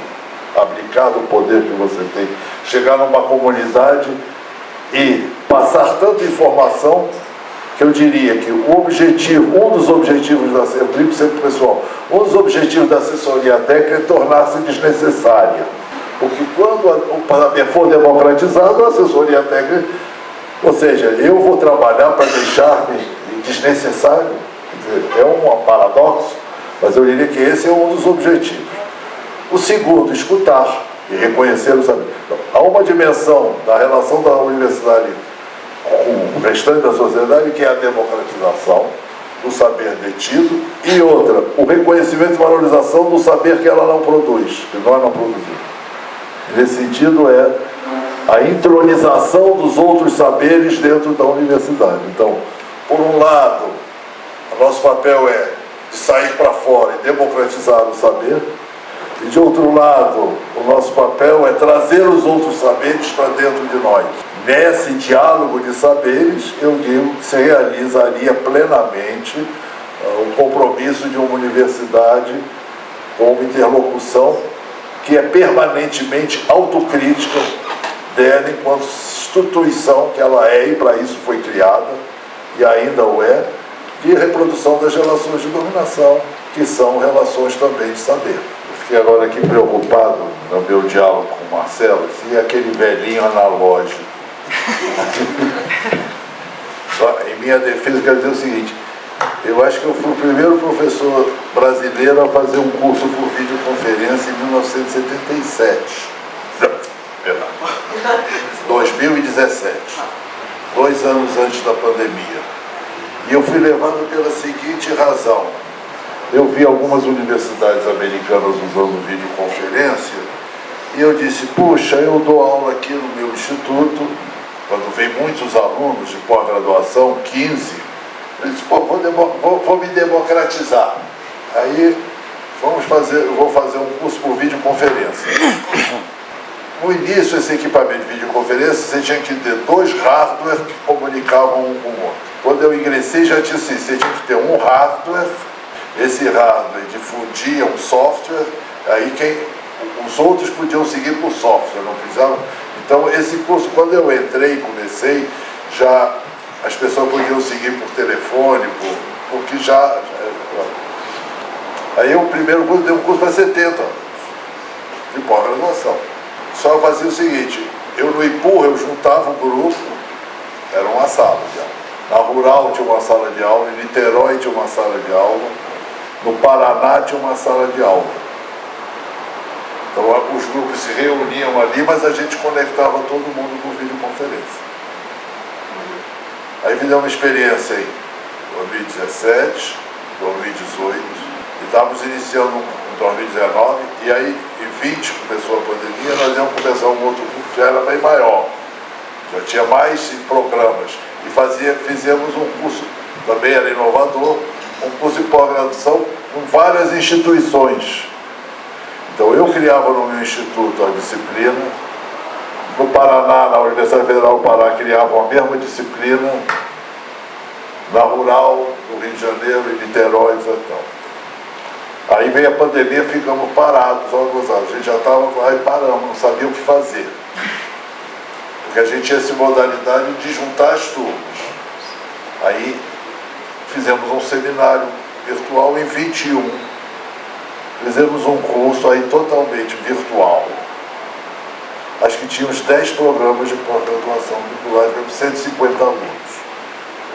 Além dos modestos colegas do IPU, tinha a Raquel Ronick, a Ana Fernandes, tinha 2 universidades no Paraná, no Rio Grande do Sul, na Bahia.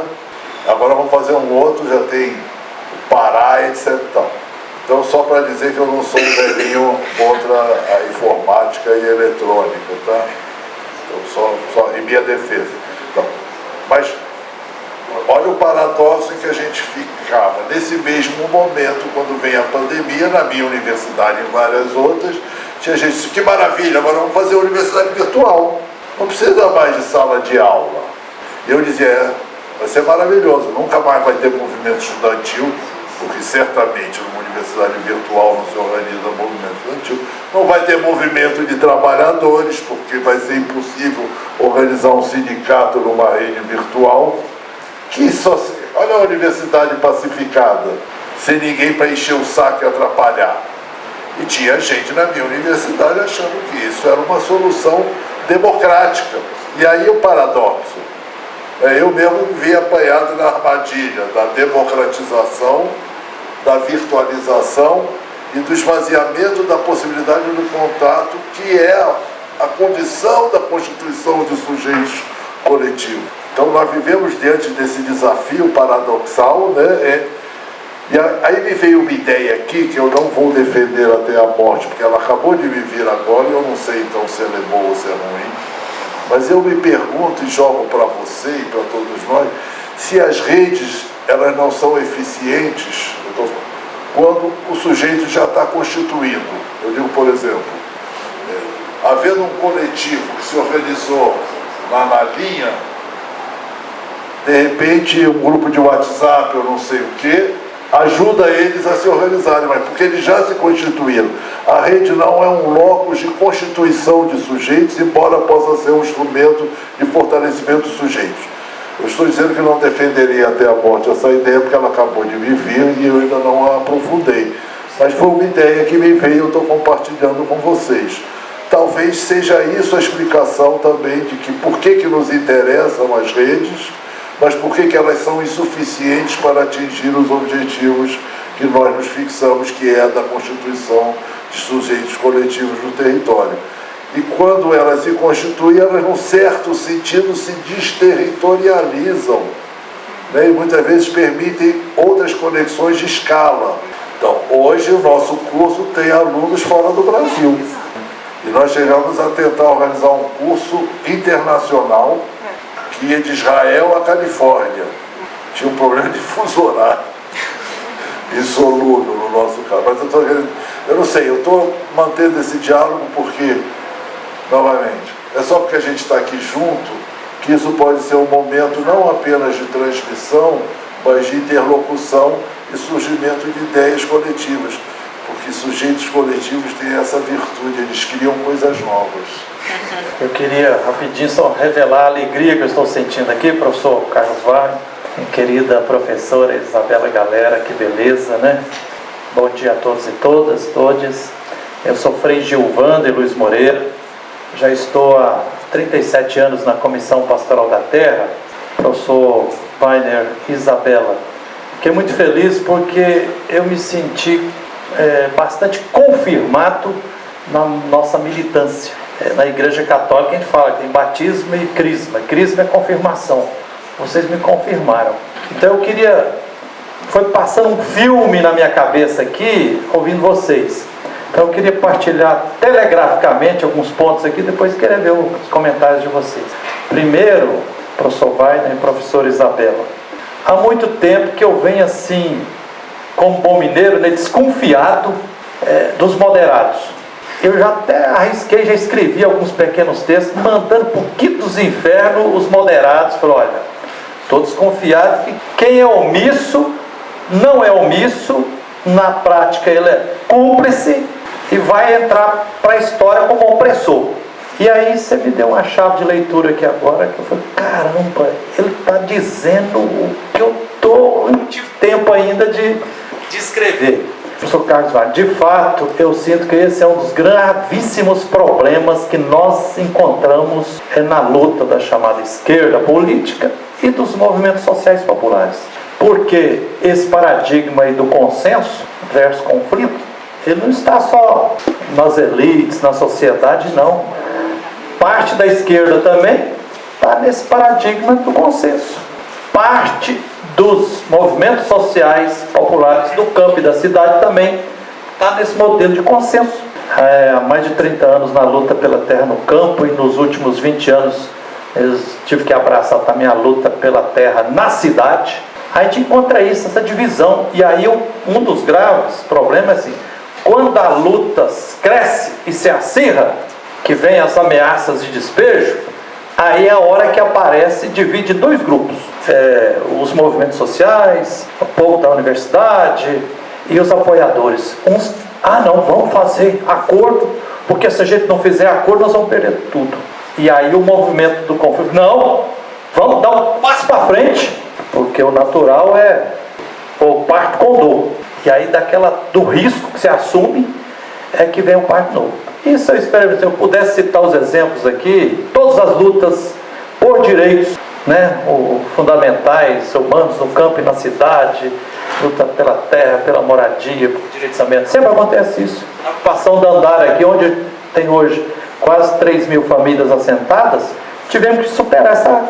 Quando aguçou mesmo o conflito para derrubar, aí o advogado da comunidade, não, vamos negociar. Uma defensora pública, não, Frei Gilvando, vamos negociar, porque senão vamos perder tudo. Tivemos que viver essa crise interna e um grupo maior, não, vamos meter o pé no barranco, não, vamos ganhar tudo. Vamos correr o risco de despejo. Mas se for despejado, eu vou publicar tal coisa que você é o responsável e vencemos. Nas ocupações da Isidora, a mesma história. Todas as lutas vêm essa turma. Por exemplo, aqui como estamos na universidade, o professor Wagner, eu acho que causa um estrago danado quando chega professores e professoras e estudantes da universidade lá com as melhores das intenções, com o coração desse tamanho, não querem me ajudar, mas chega com uma postura moderada. Aí causa um estrago danado, porque não é uma simples pessoa que está chegando uma autoridade, você falou, está chegando alguém que é o professor da UFMG. Então a palavra dele ou dela tem peso na diferença do povo. Eu me senti muito confirmado. Depois gostei muito de ouvir a professora Isabela dizendo que, de fato, para a gente entender como é que está o conflito urbano, a gente tem que olhar para os conflitos agrários.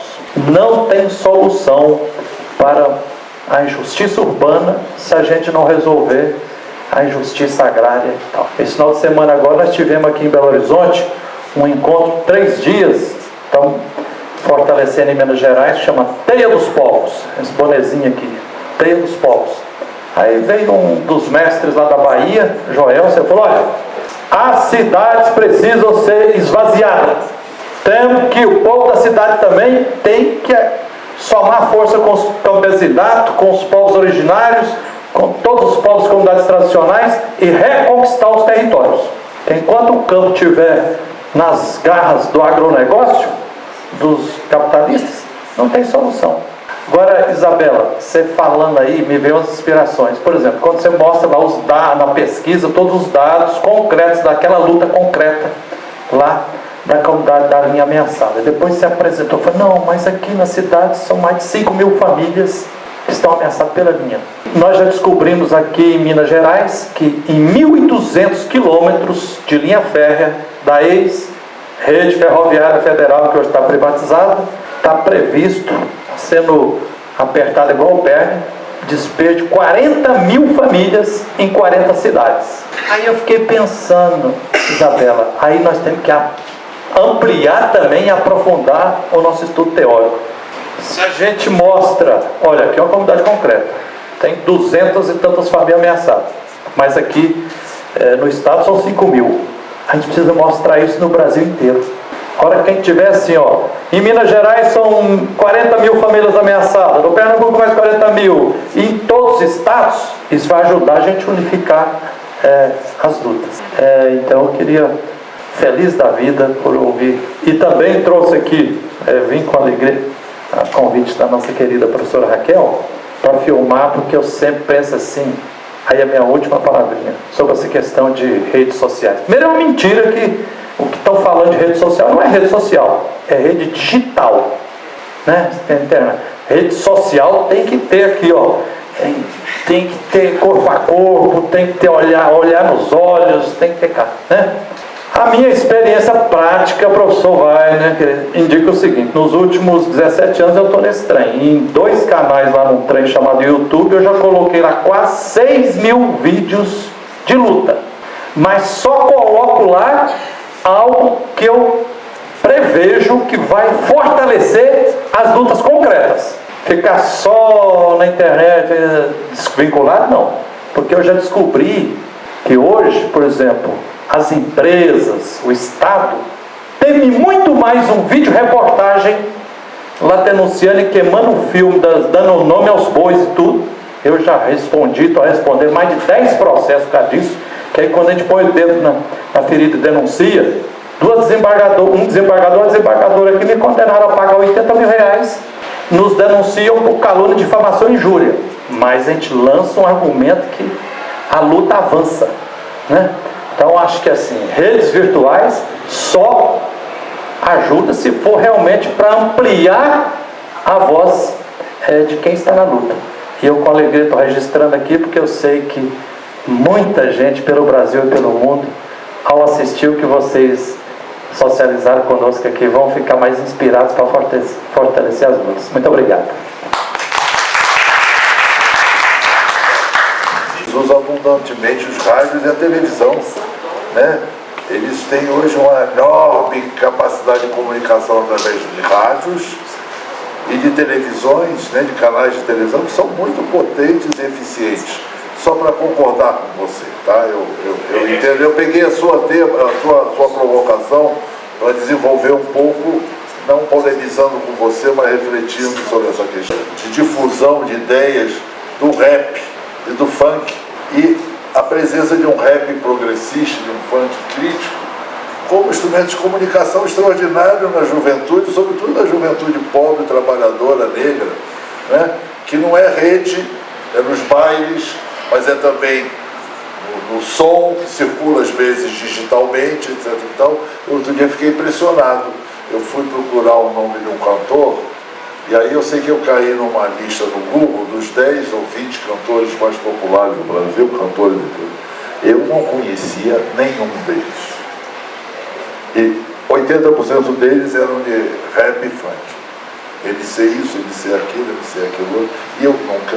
E os outros eram, como é que chama? Caipira não, chama sertanejo. E eu não conhecia nenhum dos 20 mais populares cantores brasileiros, o que mostra como eu estou alienado do mundo onde se passa uma massa de informação e comunicação extraordinária. Só queria fazer um último comentário, Raquel, eu sei que estava sobre uma coisa que falou o nosso querido Frei. É aquela história, se não negociar, vai perder tudo. Existe uma frase antiga dos advogados que diz que mais vale um mau acordo que uma boa causa. Não sei se ouviu essa expressão. Isso está muito ligado à lógica do consenso, que trabalha com a ideia, em inglês se chama o trade-off, que seria o perde-ganha. Quando você não negocia, o que você ganha, o outro perde. Então, do ponto de vista do conjunto, ninguém ganhou nada. Eles propõem como alternativas, tudo baseado numa teoria de jogos, não foi entrar aqui no detalhe, mas vocês já devem ter ouvido falar na win-win opportunity. O ganha-ganha. É necessário uma negociação, porque quando você negocia, todos podem sair ganhando. Portanto, se você insiste no conflito, você vai perder. E é interessante interpelar essa questão da seguinte maneira. Quero compartilhar com vocês também uma ideia recente. Se você olhar para Dandara, Isidora, a comunidade da linha, ou qualquer outro grupo ameaçado de remoção, são grupos socialmente dominados, diante de um poder desproporcionalmente grande em relação à sua força. E, portanto, se nós pensarmos em termos probabilísticos, a probabilidade de serem derrotados é muito grande, certo?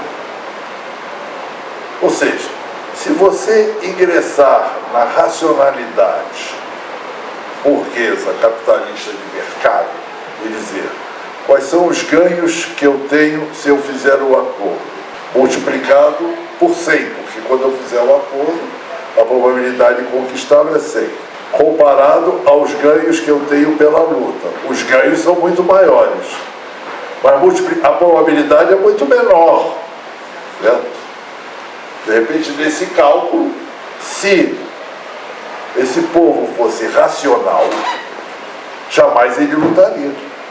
Olha só que paradoxo. e, no entanto, luta. Há duas conclusões pode tirar.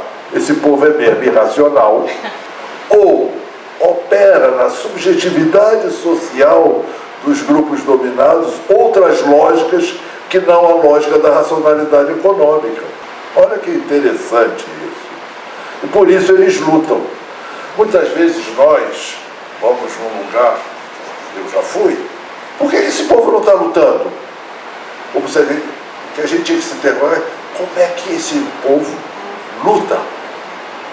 Por que é que esse povo luta? Eu não estou falando luta porque há injustiça, porque a gente sabe que há muitos lugares onde há injustiça e não luta. Então, essa é uma interpelação que a gente tem que fazer a uma lógica da racionalidade que nos parece evidente, que na verdade operam outras racionalidades na dinâmica social, que são a nossa chance histórica de que a mudança é possível, porque justamente operam outras lógicas e outras racionalidades na construção de sujeitos sociais coletivos. Então, essa questão da rejeição, claro, vamos combinar, em vários momentos esses coletivos vão achar que é importante negociar, mas a negociação como um momento da luta e não a negociação como um substituto da luta. Acho que essa que parece ser a questão central. E o que nos propõe é abdicar da luta para negociar. Wagner, Bela, obrigada demais. Não tenho nem palavras. Eu acho que é um momento único aqui na escola. O Wagner vem aqui de 20 em 20 anos, mais ou menos. A última vez, acho que foi... foi 2003, por aí, que ele esteve aqui na escola. Então vamos agendar. A gente vai agendar já para 2043. Para não ter risco dele escapar. Bela, espero que você não demore tanto tempo. Mentira, viu, Wagner? A gente quer quebrar esse ciclo dos 20 anos e que você venha mais vezes. Ontem você falou que quando você crescer você quer ficar na UFMG? Aí eu convidei ele para fazer parte do meu grupo de pesquisa do Observatório de Conflitos Urbanos. Eu acho que ele vai aceitar. Então espero que ele venha mais vezes aqui conosco. Bela, venha sempre dançar com a gente, tá? Obrigada, gente. Frei, obrigada demais, maravilhoso. Fico muito feliz de você estar aqui. E assim, é uma honra a sua presença sempre. Volte todas as vezes que quiser e conte conosco. Tamo junto. Tá bom? Obrigada. Pela... Deixe fluir a esperança, porque na lembrança vamos resgatar. Guardada bem na memória, nossa história vai continuar. Traga a bandeira de luta, deixa a bandeira passar. Essa é a nossa conduta, vamos se unir pra mudar. Traga a bandeira de luta, deixa a bandeira passar. Essa é a nossa conduta, vamos se unir pra mudar. Bate fundo na bandeira, bate fundo da mudança chegou. É na roça, na cidade, na sociedade do trabalhador. Traga a bandeira de luta, deixa a bandeira passar.